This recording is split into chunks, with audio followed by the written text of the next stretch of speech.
There is a country in Eastern Europe that almost nobody puts on a list of climate champions. It is not Germany with its famous Energiewende. It is not Denmark with its offshore wind farms. It is not Norway with its hydropower and its electric vehicles and its sovereign wealth fund. It is a country that most people in the West associate with communist-era poverty, medieval castles, and the writings of Bram Stoker.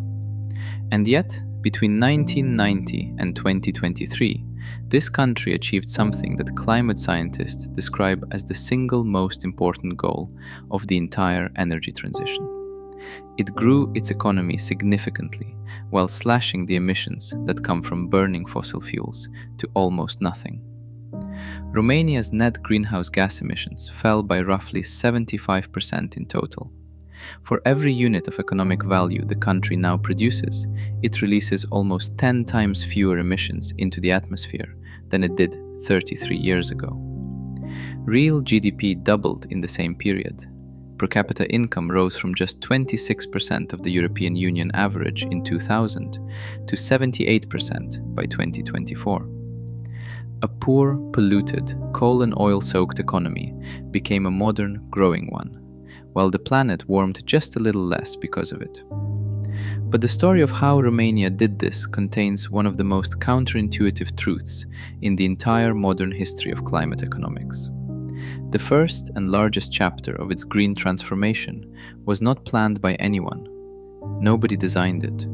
No policy document called for it. It arrived instead as the aftermath of a dictator's execution on Christmas Day 1989.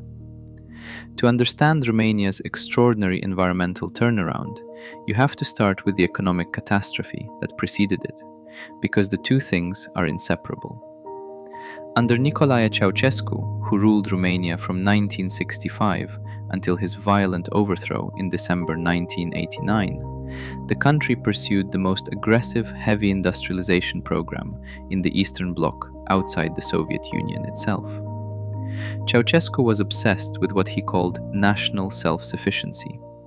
He believed that Romania should produce everything it needed within its own borders, independent of both Western capitalism and Soviet influence. This vision translated in practice into one of the most energy-intensive industrial economies in the world. Enormous factories were built across Romania during the 1970s and 1980s. Steel mills, chemical plants, petrochemical facilities, massive automotive manufacturing operations, machine tool factories. These were not small facilities. They were enormous, Soviet-scale complexes designed to produce as much as possible, regardless of whether what they produced could be sold at a profit or whether anyone particularly wanted it. The factories consumed electricity at a rate that consistently outpaced what Romania's power plants could generate. Rather than slowing down the factories, Ceausescu's solution was to extract every possible unit of energy from the country's own fossil fuel resources, and to impose brutal energy austerity on everyone else. The fossil fuels of choice were lignite and heavy oil, both of which Romania possessed in significant quantities, and both of which produce among the highest greenhouse gas emissions per unit of energy of any fuel source available. Lignite, also known as brown coal, is the lowest quality form of coal. Burning it in enormous quantities creates dense, heavy pollution. Romania burned it in industrial volumes throughout the 1970s and 1980s, not because it was efficient or clean, but because it was available and it was cheap in the only currency that mattered in a centrally planned economy. It required no foreign exchange. What Ceausescu did to the rest of Romanian society to keep those factories running was by any standard extraordinary. Hospitals were permitted just 4 hours of electricity per day, so that industrial plants could run continuously. In the severe winter of 1987, the government rationed each apartment to a single 40-watt light bulb for the entire heating season. Police squads were deployed to punish households that tried to use more. Food was rationed and exported to earn foreign currency to pay off external debts. Heating in residential buildings was cut to near freezing temperatures. An entire country was literally kept cold and hungry, so that factories could produce goods that were often stored rather than used, in service of an ideology that measured national success by the volume of industrial output, regardless of its value or cost. On December 22nd, 1989, Ceausescu fled the roof of the Communist Party's headquarters in Bucharest by helicopter, as protesters stormed the building below. 3 days later, on Christmas Day, he and his wife Elena were tried before a military court in a brief, chaotic proceeding and executed by firing squad. The images of that execution, broadcast around the world, marked the end of one of the most oppressive governments in Cold War Europe. And they also, though nobody was thinking about this at the time, marked the beginning of one of the most significant, unintentional environmental transformations in modern European history. What happened next was not a green transition. It was an economic collapse, and it brought with it enormous human suffering. Industrial output in Romania fell by more than 50% between 1989 and 1992. Heavy industry, which had accounted for 59% of all industrial production under Ceausescu, shed workers and capacity at a rate that devastated the communities built around it. Mining towns depopulated. Factory workers who had been promised lifetime employment by the socialist state found themselves unemployed in their 40s and 50s, without transferable skills and without a social safety net capable of absorbing them. Entire regions of the country, particularly in the industrial valleys of southern Romania, entered a decades-long depression from which some have never fully recovered. But what this industrial collapse also did, completely unintentionally, was remove from the atmosphere an enormous quantity of greenhouse gases that the old economy had been pumping into it every single day.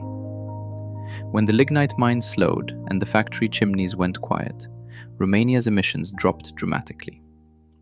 Not because anyone had designed a policy to reduce them, not because carbon prices had made the old factories uneconomical, but because the economic system that had generated them had simply ceased to function. In the 17 years after the Iron Curtain fell, the carbon intensity of Romania's power sector, which measures how much CO2 is emitted per kilowatt hour of electricity generated, fell by 9.2%. Not a dramatic number, but then something changed. In the 17 years after that, the carbon intensity of Romania's power sector plunged by 52%. The first decline was the shock of collapse. The second decline was something different. It was the result of deliberate choices that Warming made about what to build next. Here is a historical irony that Romania's energy story turns on. The decision to build a nuclear power plant at Cernavoda, a town on the Danube River in southeastern Romania, was made by Ceausescu's government in the late 1970s. The choice of technology was deliberate and revealing. Rather than accepting the Soviet VVER reactor design that most Eastern Bloc countries used, which would have created technological dependence on Moscow, Romania chose the Canadian CANDU reactor design. In doing so, it chose Western technology, Canadian heavy water reactor engineering, and a path to nuclear power that was independent of Soviet control. Ceausescu's nationalism, which had been the source of so much misery for ordinary Romanians, inadvertently pointed the country toward a cleaner, more independent energy future. Construction of Unit 1 at Cernavoda began in July 1982, and then the revolution came, and everything slowed or stopped. International financing dried up. Romania's economic transition consumed all available attention and capital. The partially built reactor sat in limbo for years. Finally, through a combination of international export credits from Canada and Italy and sustained government commitment, Unit 1 was connected to the grid in mid-1996 and entered full commercial operation in December 1996. A second unit followed after further delays, achieving initial criticality in 2007. What those two CANDU reactors represent in Romania's energy story is substantial and concrete. Together, they generate approximately 1,400 megawatts of electricity. They produce roughly 20% of Romania's total electricity supply. And because nuclear energy produces no direct carbon dioxide emissions during generation, those two reactors reduce Romania's greenhouse gas output by more than 10 million tons every single year, compared to what the same electricity would produce if generated from coal or lignite. By any measure, the Cernavodă plant is the single most important piece of clean energy infrastructure Romania possesses. It runs around the clock, regardless of weather, providing the stable base of power that allows Romania's grid to function reliably, even as variable renewables grow in share. Romania is now building further. At COP29 in November 2024, a €3.2 billion engineering and construction contract was signed to complete Units 3 and 4 at Cernavodă, using an American, Canadian, Italian, and British consortium. Those two additional reactors are expected to be operational by 2030 and 2031. Romania is also on course to deploy the first small modular reactor in Europe at a site called Doicești by 2030. The country that built the first unit of Cernavodă under a communist dictatorship is now becoming a regional leader in next-generation nuclear technology, under an EU member democracy. Nuclear is not the only reason Romania's electricity is cleaner than most of its neighbors. Romania has a second enormous natural advantage. It is a mountainous country crossed by major rivers, with the Danube flowing along its entire southern border. This geography created the conditions for one of the most significant hydropower assets in Central and Eastern Europe. Romania's installed hydropower capacity stood at approximately 6,500 megawatts as of 2024, a figure that places it among the larger hydro producers in the European Union. In a good year, hydropower provides roughly 25 to 30% of Romania's entire electricity supply. The Danube and the Carpathian rivers do not require fuel. They do not emit carbon dioxide. They have been generating electricity for decades from the same infrastructure. The most significant single facility is the Iron Gates complex on the Danube, shared between Romania and Serbia, one of the largest river hydropower installations in Europe. Combined with dozens of smaller stations on Carpathian rivers, Romania's hydro capacity means that on many days, a very large fraction of the electricity flowing through Romanian homes and businesses comes from water moving through turbines that were installed years or decades ago. The important caveat is that hydropower is vulnerable to drought. In 2022, reduced river flows caused hydropower output to fall significantly below normal levels, forcing Romania to increase reliance on thermal backup, including coal. Romania's hydro assets are enormous, but they are weather-dependent in ways that nuclear and wind are not. Understanding this vulnerability helps explain some of Romania's ongoing investments in natural gas capacity, which the government views as a necessary bridge fuel to cover those periods when hydro is underperforming and renewables are not yet large enough to fully compensate. Romania joined the European Union in January 2007, and that accession applied a second wave of pressure on the country's carbon-intensive industries that the revolution had started but not finished. EU environmental standards required Romania to meet levels of air quality, water quality, and industrial pollution control that many of its older factories and power plants simply could not achieve without enormous capital investment.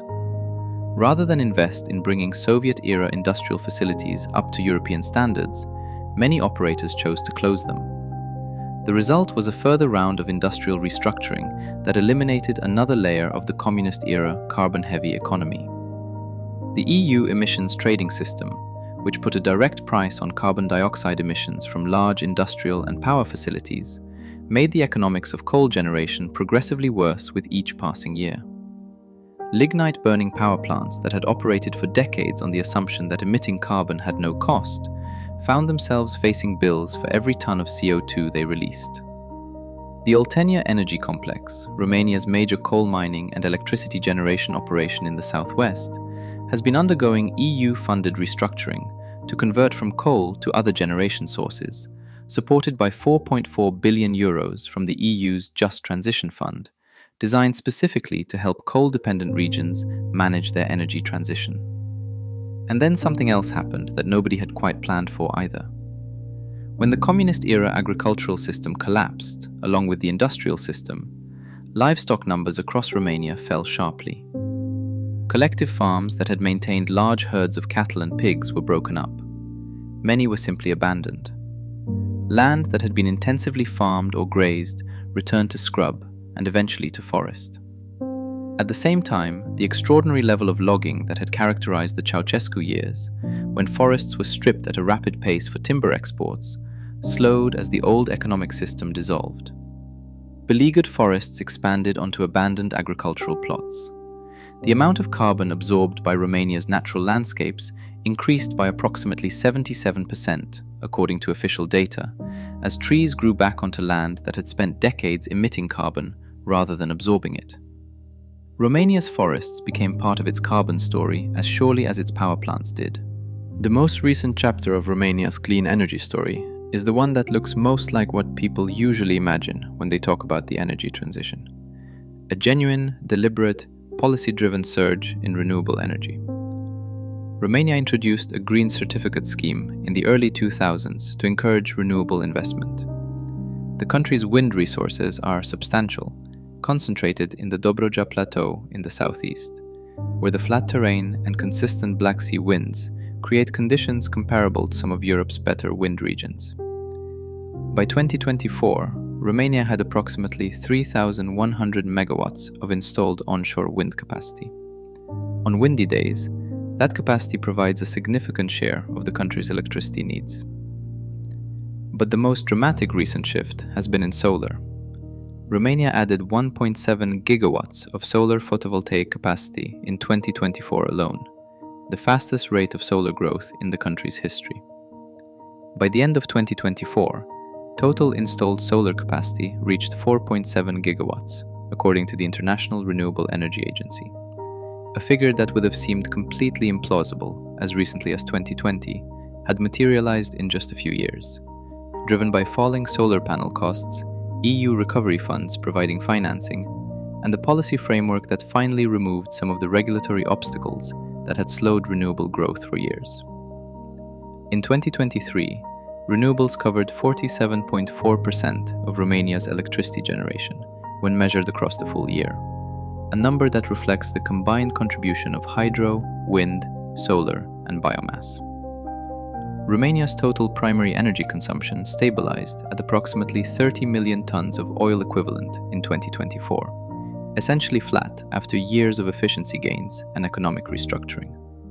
An economy that was more than tripling its GDP since 2005 was consuming no more primary energy than it had years before.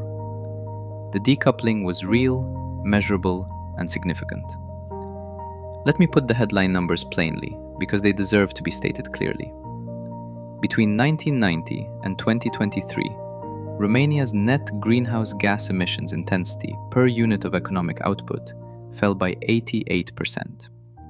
Total emissions fell by approximately 75%. Real GDP doubled. Per capita income rose from 26% of the EU average to 78%. Romania's net emissions per person are now approximately 3 tons of CO2 equivalent per year, the second lowest in the European Union. Sweden, widely regarded as one of the global leaders in climate action, is the only EU country with a lower figure. For each unit of economic value Romania produces today, it releases almost 10 times fewer greenhouse gases than it did in 1990. These are genuinely remarkable numbers, and they are real. The OECD, the European Environment Agency, and multiple independent researchers have confirmed the basic pattern. Romania has achieved a rate of economic decoupling from emissions that is, by historical standards, extraordinarily fast. But here's the part of the story that an honest account cannot skip. A significant portion of Romania's emissions reduction, particularly the largest initial drop in the 1990s, was not the result of deliberate climate policy. It was the result of the collapse of an economic system that had been generating those emissions. The factories that shut down were not shut down because Romania decided to protect the climate. They were shut down because they were economically insolvent without the subsidy of a command economy. The emissions that stopped were not stopped by policy. They stopped because the industry they came from collapsed under its own inefficiency. As Ioana Maria Petrescu, Romania's former finance minister, put it to journalists earlier this year, the first drop in emissions was a historical event, not active decarbonization based on policies. But it continued, fortunately, Because Romania joined the EU. Romania still burns coal. As of 2022, coal and lignite accounted for approximately 18% of electricity production. The government has officially scheduled a complete phase-out of coal-fired generation by 2032, though some scheduled closure dates for individual plants have already been delayed. The country is simultaneously planning to nearly double its natural gas generation capacity in the coming years, as a bridge fuel to cover the gap as coal exits. Climate advocates have raised legitimate concerns that this gas expansion, while replacing dirtier coal, still locks in fossil fuel infrastructure for decades. Romania's vehicle fleet is one of the oldest in the EU, and it runs almost entirely on petrol and diesel. Buildings are poorly insulated. The transport sector remains highly carbon intensive. The easy part of Romania's decoupling has already happened. The hard part, decarbonizing transport, heating, and the remaining power sector, is still ahead. Romania's story sits at an uncomfortable intersection between history, economics, and environmental hope. It is a genuine success story in the numbers that count for the climate. Emissions down dramatically, economy growing strongly, clean electricity rising, forests expanding. And it is simultaneously a story about how the most significant environmental improvement in modern Romanian history arrived not as a triumph of planning or foresight, but as the unintended consequence of a political revolution and an economic collapse. Nobody sat down in 1990 and designed Romania's green transition. It happened because the system that had made Romania one of Europe's most polluted economies simply fell apart. What Romania then did with that starting point matters enormously. It chose Canadian nuclear technology rather than Soviet technology, and that choice delivered clean baseload power for decades. It inherited extraordinary hydropower assets and maintained them. It joined the European Union and allowed EU standards and market mechanisms to finish the job that the revolution had started. And in the most recent years, it unlocked a genuine surge of solar and wind energy that is now growing faster than almost anyone expected. The lesson is not that other countries should replicate a political revolution to lower their emissions. The lesson is something subtler and more hopeful. That economic decoupling is possible. That an economy can grow while its fossil fuel consumption falls. And that the shift from industrial production towards services, combined with clean electricity from nuclear and renewables, can accomplish in a few decades what seemed to require burning increasingly large quantities of coal and oil for a century. Romania is not a perfect green story. Its challenges are real, and its remaining carbon dependence is significant. But on the most important single metric, the relationship between economic growth and greenhouse gas emissions, it has done something that the entire world is trying to figure out how to do. It broke the link, partly by accident, partly by choice, mostly by a combination of painful history and the slow, deliberate accumulation of cleaner alternatives. The copper wires running through Cernavoda's turbines hum with electricity that releases no carbon into the atmosphere. The Danube pushes through turbines at iron gates that have been generating clean power for decades. Wind turns through blades on the Dobrogea plateau. And on thousands of rooftops and fields across Romania, solar panels that didn't exist 5 years ago are quietly converting sunlight into electricity that didn't require burning anything at all. Romania grew its economy, and it did it, mostly, without burning more fossil fuels than it already had.